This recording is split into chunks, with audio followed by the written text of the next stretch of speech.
আচ্ছা, একটা ফাইনাল প্রশ্ন, এটা ব্যক্তিগত, আমি জানি না এভাবে করাটা ঠিক হচ্ছে কিনা, বাট তারপরেও করি আর কি। ধরেন আপনার শ্বশুর একজন অত্যন্ত সম্মানিত এবং গুরুত্বপূর্ণ বাংলাদেশের রাজনৈতিক ব্যক্তিত্ব, এবং এটা হতেই পারে যে ওনার কোনো মতামতের সাথে বা ওনার দলের কোনো মতের সাথে আপনার মত মিলল না, আপনি এই সিচুয়েশনটাকে কিভাবে ট্যাকেল করেন? আমি ওনার সাথে, আপনি শুনলে খুব আশ্চর্য হবেন, ওনার যে পলিটিক্স এই ব্যাপারে আমি কোনদিন কোনো কথা বলি না। ওনার দলের, আমি এখন পর্যন্ত বিএনপির যে রাজনীতি অর্থাৎ ইন্টারনাল রাজনীতি, এটা আমি কোনো কমেন্ট করি না। কমেন্ট করলেন না, কিন্তু বিএনপি তো একটা স্টেটমেন্ট দিল বা আপনার শ্বশুর একটা কথা বললেন যেটাকে আপনি এগ্রি করছেন না বা আপনার মতামতের কমপ্লিটলি এটার অপোজিট, আপনি এটাকে কিভাবে তাহলে প্রেজেন্ট লেখেন না ইগনোর করেন? আমি ফ্র্যাঙ্কলি বলি তাকে না, উনাকে বললেন, কিন্তু আপনি পাবলিকলি কি বলেন? আপনার পাবলিক রিঅ্যাকশনটা আমি জানতে চাচ্ছি। পাবলিক রিঅ্যাকশন করি না, আমি very private man. Private man এই সেন্সে যে আমি খুব কিছু ওল্ড ওয়ার্ল্ড ভ্যালুজ নিয়ে বিশ্বাস করি। ধরা যাক আপনার সাথে আমার বন্ধুতা আছে, আমি কিন্তু আরেকজনকে গিয়ে আপনার সম্বন্ধে আপনার কোনো দুর্বল মুহূর্তের কথা আমি কোনদিন আরেকজনকে বলবো না। এটা হচ্ছে গিয়ে আমার ওল্ড ওয়ার্ল্ড ভ্যালুজ। আমার কাছে অনেক মানুষ অনেক কথা বলে, হ্যাঁ, এবং এর মধ্যে আওয়ামী লীগের লোকজন আছে, আমি ওই ট্রাস্ট কোনোদিন ব্রেক করি না। হ্যাঁ, যে আমার আলমগীর সাহেব একজন খুবই গুরুত্বপূর্ণ মানুষ এবং উনি একজন আসলেই সম্মানিত মানুষ এবং সম্মান পাওয়ার মতন মানুষ। এই কারণে না যে উনি একজন উচ্চ পদে আছেন, আমি ওইভাবে কোনো মানুষকে কোনোদিন বিচার করি না। যে আমি দেখি যে ওনার হিউম্যান ভ্যালুজ কিরকম, ইজ এ ভেরি, আমি বলবো যে ওনার হিউম্যান ভ্যালুজ খুবই উচ্চ মর্যাদার মানুষ। হ্যাঁ, তো উনি আমার সাথে প্রাইভেটলি যা কথা বলে ওইটা তো আমি কোনোদিনও কারোর সাথে শেয়ার করবো না। আমি প্রাইভেটলি না, ধরেন উনি পাবলিকলি একটা স্টেটমেন্ট দিলেন, যেটা আপনি পাবলিকলি এটাকে কখনো অপোজ করবেন কিনা, যদি মনে হয় যে এটা ঠিক বলেননি তিনি? ইট ডিপেন্ডস, করতে পারেন। ও মানে অ্যাবসলিউটলি করতে পারি, কিন্তু কথা হচ্ছে যে এটা যদি একটা ওপিনিয়ন হয়, no I won't do it. কিন্তু উনি যদি, ইফ দিস ইজ, দেখেন আপনার ওপিনিয়ন, আমি কিন্তু খুব কম রিয়াক্ট করি। এমনকি মানে অনেকেই মনে করেন যে আমি অ্যাক্টিভিস্ট, এই কারণে হাসিনাকে আমার সহ্য হতো না।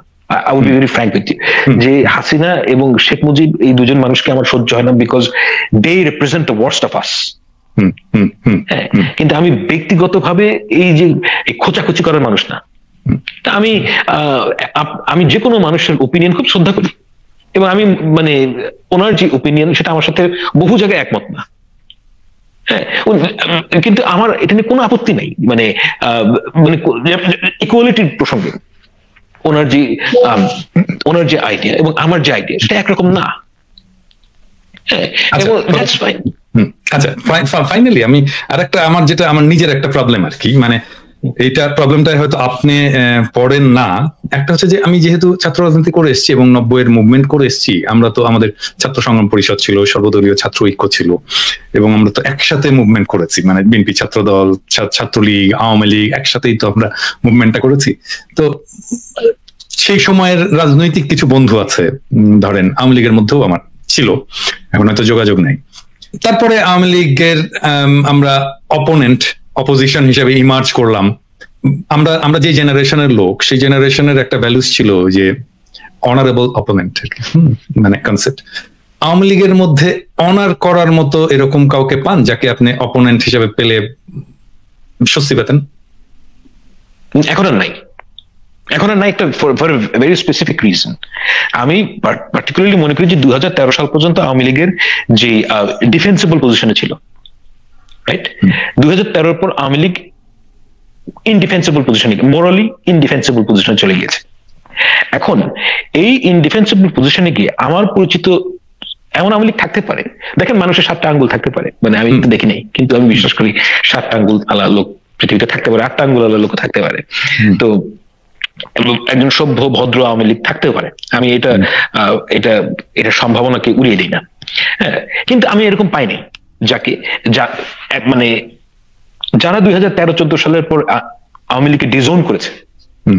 কারণ দেখেন, ডেমোক্রেসি আর আওয়ামী লীগ একসাথে চলে না।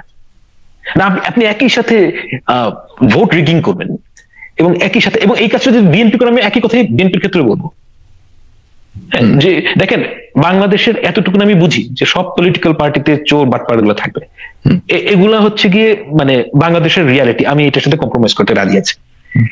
যে এটা আপনি এড়িয়ে যেতে পারবেন না। কিন্তু আমি এই জিনিসটা কিন্তু আমার মাথায় প্রায় আসে, যে ধরা যাক যে বিএনপি ক্ষমতা আসলো, বা বিএনপির একটা মানে অপোনেন্ট হিসেবে, পলিটিক্যাল অপোনেন্ট হিসেবে একটা রোল প্লে করতে হলো, তখন কিন্তু বিএনপিতে অনারেবল অপোনেন্ট পাবো, অনেকেই পাবো যাদের সাথে এনগেজ হয়ে যাদের করা যাবে। আমি নাম ধরেই বলতে পারি, ধরেন অ্যাপোলো, ভেরি ডিসেন্ট ম্যান, খুব ভালো ছেলে, কথাবার্তায় ভালো, ভদ্র, হ্যাঁ, এইরকম লোক আমরা কেন আওয়ামী লীগে পাই না? এটাই হচ্ছে আমার প্রশ্ন। মানে কি, Awami League has transformed into a tribe. হ্যাঁ, ইট হ্যাপেন্ড লং এগো। মানে এটা আমরা ঠিক বুঝি, আমি তো দিনক্ষণ করে বের করতে পারবো না, কিন্তু আওয়ামী লীগ একটা ট্রাইব হয়ে গিয়েছিল। ট্রাইবের মানুষের সাথে আপনি সবসময় মানে জন্তু টাইপ আচরণ এক্সপেক্ট করেন, মানে সবসময় একাত্ম হয়ে থাকবে, এবং তারা